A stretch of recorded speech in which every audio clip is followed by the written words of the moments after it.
अस्सलाम वालेकुम गाइस, उम्मीद करता हूँ सब खैरियत से होंगे।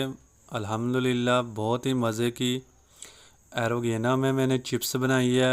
बहुत टेस्टी बनती है, बड़े मज़े की रेसिपीज़ है। चलें अल्लाह का नाम लेके तो स्टार्ट डाला है। हाफ़ टी स्पून मैंने नमक डाला है क्योंकि ये एक आलू था, तो उस हिसाब से मैं इनमें चीज़ें डाल रहा हूँ, इंग्रेडिएंट्स डाल रहा हूँ। 1 टीस्पून मैंने चिली फ्लेक्स डाली है, पिसी हुई लाल मिर्च। अच्छे तरीके से इसको मिक्स करेंगे। मिक्स करने के बाद इसमें मैं फिर डालूँगा मैदा, 1 टेबलस्पून मैदा। मैदे में डालने से इसमें थोड़ा सा क्रंच आएगा